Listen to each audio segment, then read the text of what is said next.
professora da Universidade Estadual de Minas Gerais, Maria da Consolação Rocha, que teve 19 mil votos nas últimas eleições, fala conosco hoje sobre o papel da mulher na política brasileira.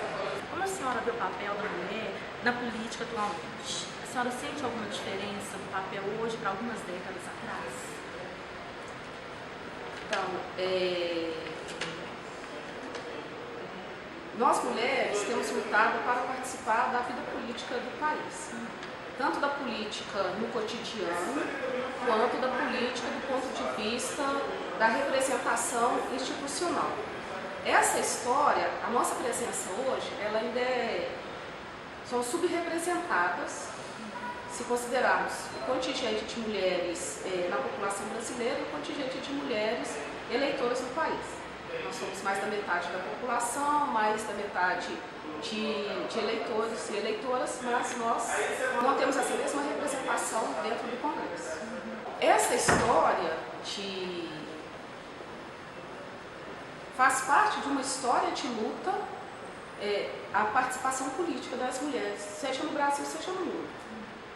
Então vamos começar um dos momentos mais recentes na história, no final do século XIX, a luta das sufragistas pelo direito de nós mulheres votarmos e sermos votadas, e que nós só vamos conseguir no Brasil, no início do século XX, o direito ao voto, e em outros países da Europa só após a Segunda Guerra Mundial, o direito ao voto.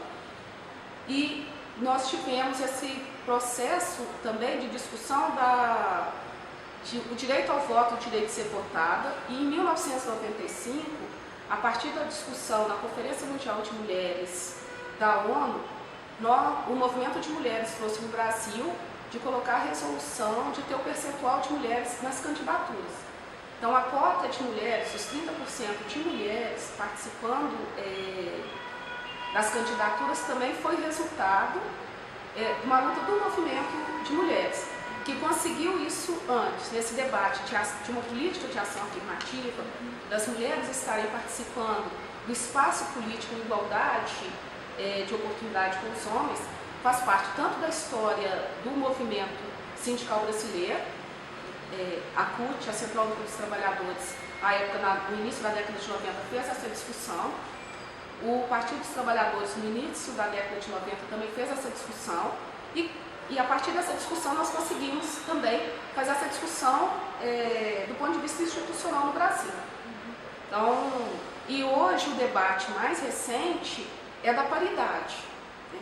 Tanto nos partidos políticos, nas centrais sindicais, nas organizações sindicais, quanto na institucionalidade, agora nesse momento de discussão da reforma política, é de termos paridade entre homens e mulheres. Para quê?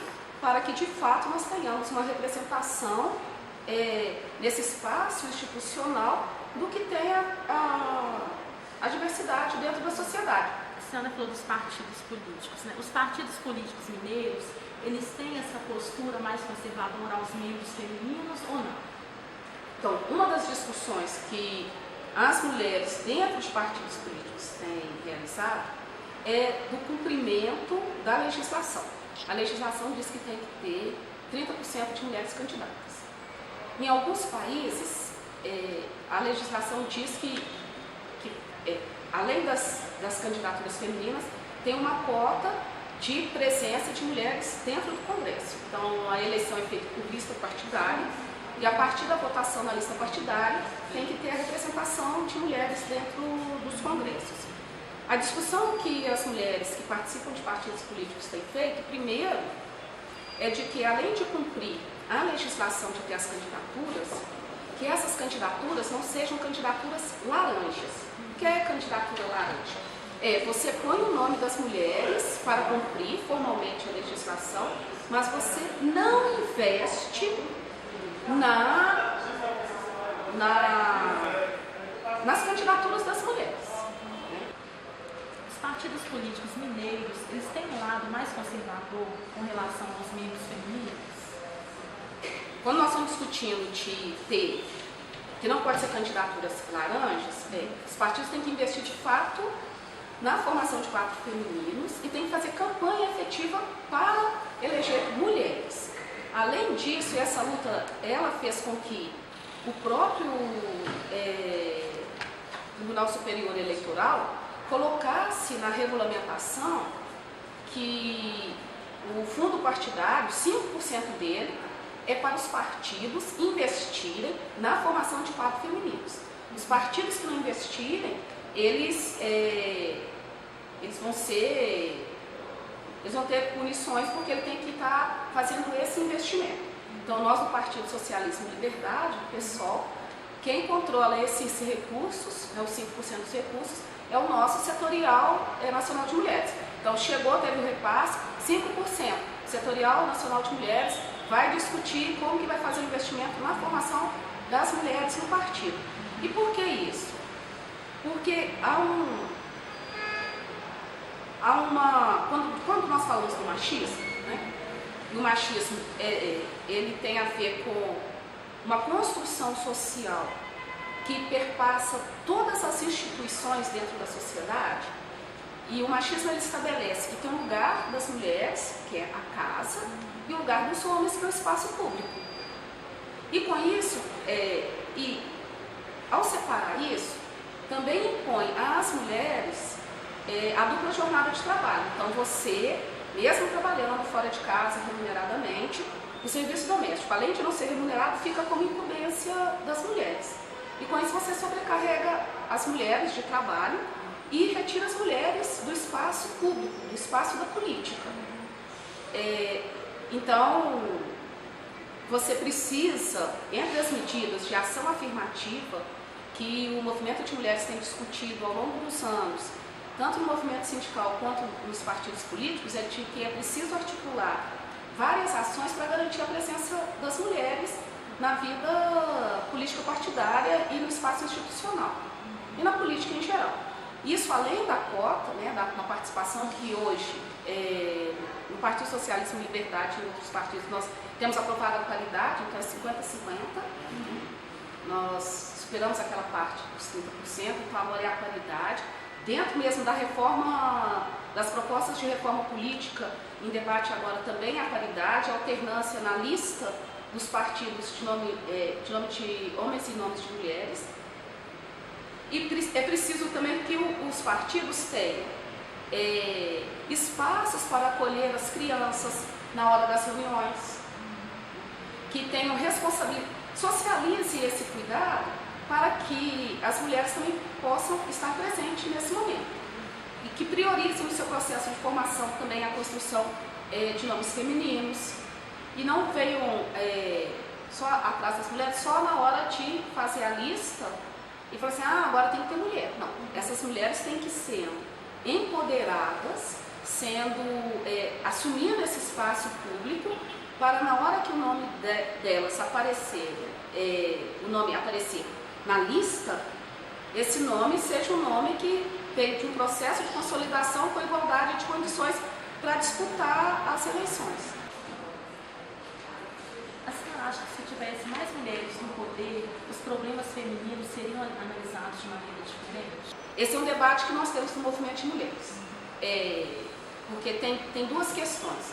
Nós sabemos que nem todas as mulheres que estão na política são mulheres feministas, né? Então nós queremos que mais mulheres participem da política, né, do espaço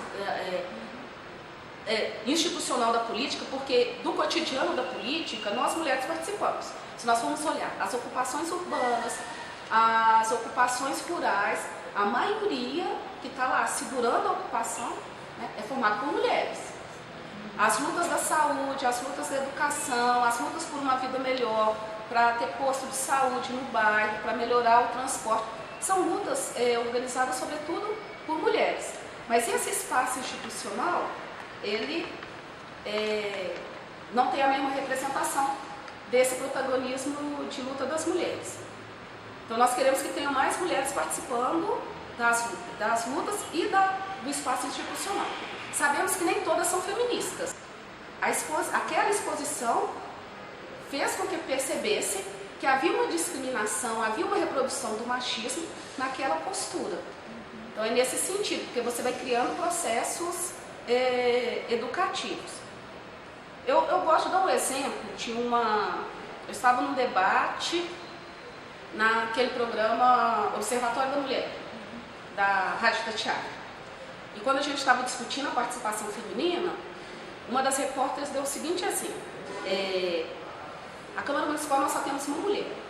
Nós vamos colocar metade de Belo Horizonte, exagerando, porque tem outros times, mas o exemplo que ela deu. Metade de Belo Horizonte é Atlético, metade de Belo Horizonte é Cruzeiro. Aí na Câmara Municipal, você não tem metade de atleticanos e metade de cruzeirense, porque na hora que foi eleger, ou só teve atleticano e um cruzeirense, ou só teve cruzeirense e um atleticano. Então ela não está representando o conjunto da sociedade. Eu gostei desse exemplo dela, porque quando a gente fala de outra forma, falando no futebol, as pessoas talvez, né? Eu gostei desse exemplo, porque nós temos hoje na Câmara uma mulher só e um conjunto de homens. E se nós olharmos na sociedade, a maioria da população, né, de Belo Horizonte é formada por mulheres. A maioria dos eleitores e eleitoras, mulheres. O número de mulheres, né, candidatas a um cargo político nessa eleição de 2014, ele quase que dobrou com relação ao número de 2010, né? Mesmo a candidatura à presidência da República, né, dos 11 candidatos, 3 eram mulheres. A senhora acha que isso é uma tendência? Então, isso é resultado de um processo de luta dos diversos movimentos de mulheres pela ocupação do espaço público. Mas o próprio fato, né, nós tínhamos 3 mulheres candidatas à presidência da República que estavam participando dos debates, as 3 estavam participando dos debates eleitorais, mas num país que, ao mesmo tempo, tem um alto índice de violência contra as mulheres, um alto índice de violência doméstica. Quando nós abrimos os jornais todos os dias, nós observamos isso. Então, por isso volta a questão anterior que você perguntou, se o fato de ter mais mulheres na política muda o cotidiano. O fato de ter mais mulheres na política possibilita abrir um debate, mas essas mulheres têm que estar comprometidas com uma alteração desse contexto de machismo, dessa cultura do machismo, porque o machismo, ele é uma reprodução cotidiana, histórica, que perpassa todas as instituições de qual deve ser o lugar da mulher. Então, mesmo tendo um país que disputa, 3 mulheres disputam a presidência da República, nós temos um país que ainda não resolveu, né, não reduziu drasticamente a violência doméstica. E todo o debate que fazem de segurança pública, tem que colocar mais polícia na rua. Quando nós vamos observar os dados, o maior índice de violência contra nós mulheres é no espaço doméstico, contra as crianças no espaço doméstico, contra os idosos no espaço doméstico. Então, não é colocar mais polícia ou na rua ou dentro de casa, porque na casa também, dos policiais também tem violência doméstica, não é? Que é na casa de todo mundo que tem violência doméstica. Então, nós temos que pensar uma outra, ações políticas e pensar políticas públicas que façam uma discussão de alteração desse quadro, de como construir uma cultura de paz em todos os espaços e de como construir uma cultura feminista, de igualdade, né, entre homens e mulheres, onde nós possamos estar em paz dentro de casa, onde nós possamos sair às ruas sem alguém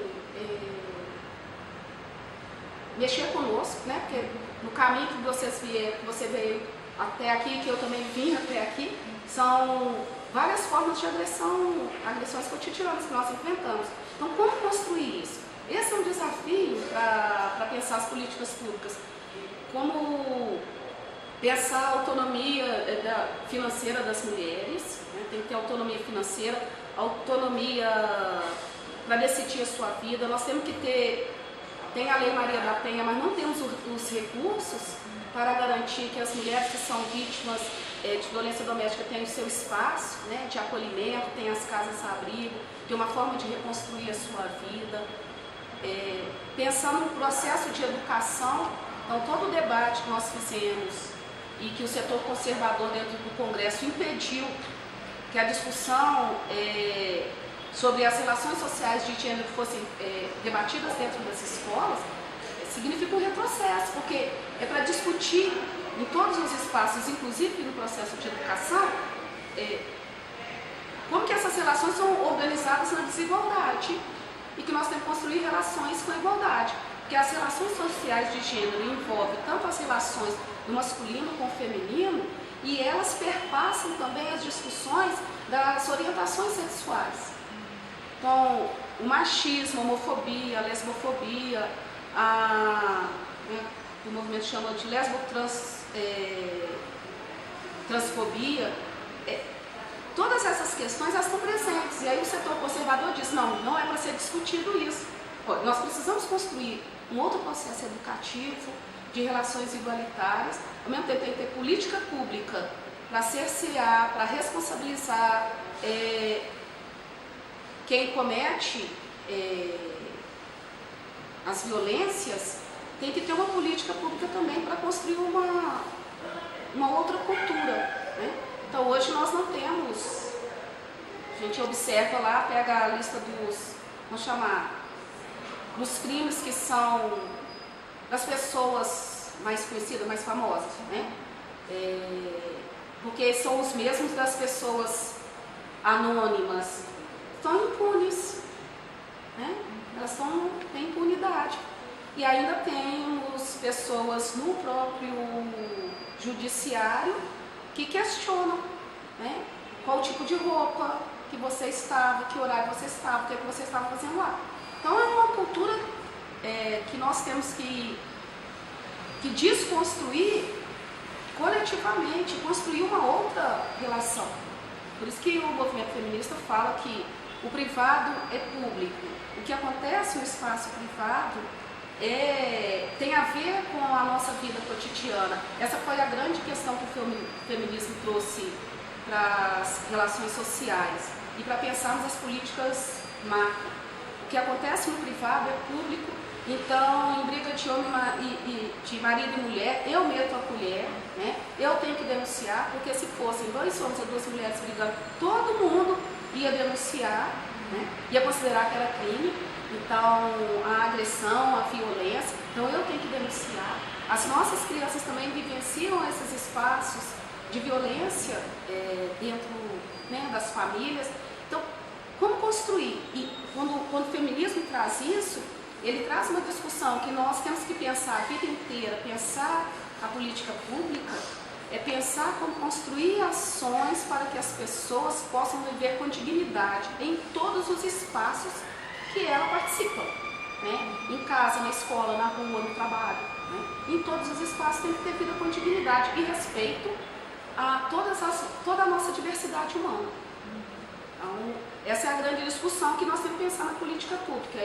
E aí os movimentos feministas têm várias ações, várias propostas que envolvem tanto do trabalho, da educação, da mobilidade urbana, da cultura. Tem um conjunto de propostas, de ações para pensar a transformação da nossa sociedade. E essa transformação só acontece lá na frente se cotidianamente nós formos fazendo as discussões. Então, por que eu insisto nisso? Porque a gente só vota hoje, tem o direito de ser votado, porque lá atrás, no final do século XIX, várias mulheres foram à rua, foram presas, exigindo o direito ao voto, né? Então, se não tem a luta, não tem a alteração das relações.